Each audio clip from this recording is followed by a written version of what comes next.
Para ulama rahimahumullahu taala menyebutkan, ya, apa hikmah terjadinya Isra sebelum Mi'raj?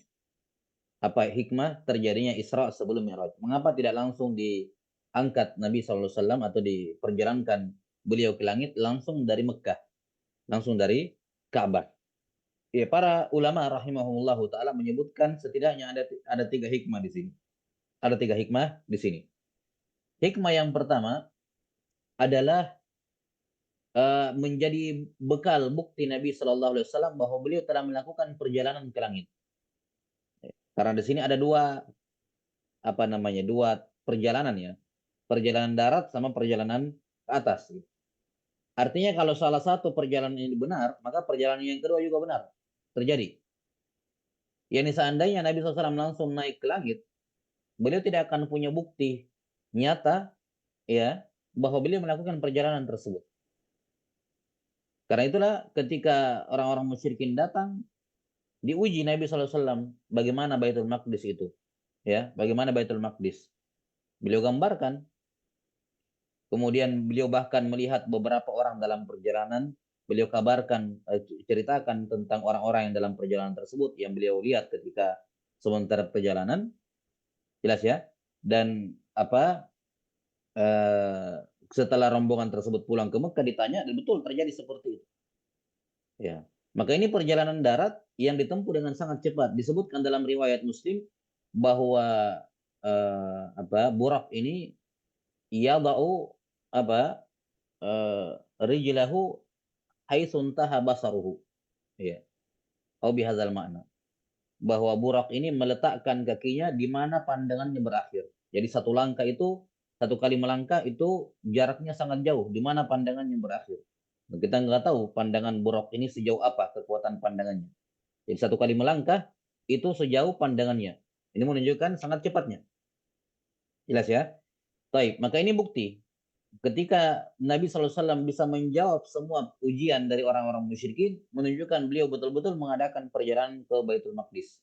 Beliau gambarkan Baitul Maqdis gimana, karena sebelumnya beliau tidak pernah keluar menuju Baitul Maqdis. Itu satu-satunya beliau menyatakan hal tersebut. Sehingga itu menjadi bukti. Ya, bukti nyata secara fisik bahwa beliau SAW melakukan Isra. Sehingga kalau beliau benar di situ, maka Mi'raj juga benar. Ini hikmah yang pertama. Kemudian hikmah yang kedua menunjukkan kekuatan hubungan antara dua kiblat kaum muslimin ini, ya, antara Mekah, ya, dengan Baitul Maqdis. Mekah dengan Baitul Maqdis. Walaupun ketika itu tentu saja Mekah belum menjadi kiblat, ya, tapi ini menunjukkan hubungan yang sangat kuat, ya, antara Mekah dengan Baitul Maqdis. Ya, di mana apa?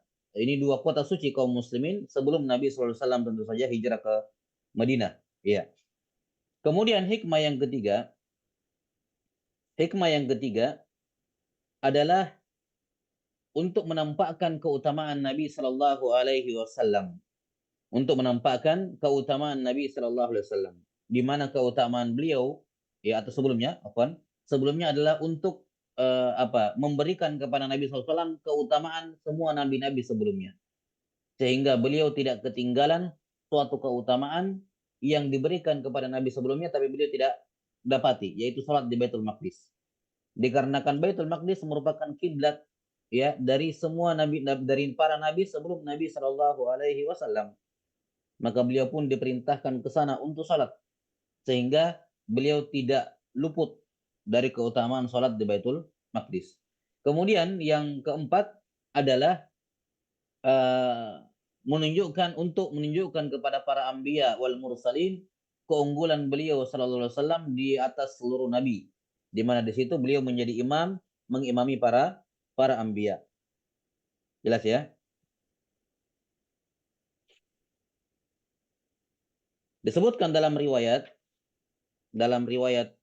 Al-Tabarani, dalam Imam Muslim, dalam riwayat Imam Muslim, ya.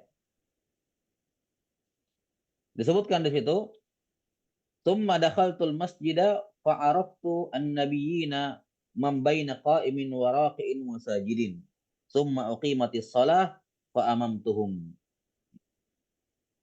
Falam albas illa yasiran hatta jitama'a nasun katsirun summa adzana muadzdinun fa uqimatis shalah faqumna sufufan nantadhiru man ya'ummuna fa akhadha bi yadi Jibril faqaddamani fa sallaitu bihim. Ya. Jadi ada beberapa riwayat yang menunjukkan beliau sallallahu alaihi wasallam mengimami para nabi, di antaranya dalam riwayat Muslim. Kemudian saya masuk ke dalam masjid, lantas saya pun mengenali beberapa nabi, ya, sejumlah mengetahui beberapa nabi, ada yang sementara berdiri, ada yang sementara ruku, ada yang sementara sujud. Kemudian di uqimatis shalah, ya, dan saya mengimami mereka. Dalam riwayat lain disebutkan setelah kami semua bersaf-saf menunggu orang siapa yang akan mengimami kami, kemudian Jibril memegang tanganku dan menyuruh saya meminta saya menjadi imam. Baik, ini keutamaan atau hikmah yang ke berapa? Yang keempat. Kemudian ada hikmah yang kelima, yang ini walaupun hikmah ini apa namanya la ba'sabi disebutkan oleh sebagian ulama, yaitu bahwa pintu langit itu sejajar dengan Baitul Maqdis. Pintu langit sejajar dengan Baitul Maqdis. Ya, karena itulah butuh ke sana dulu kalau mau naik ke langit. Ini disebutkan juga oleh sebagian ulama. Allahu taala alam bisawab.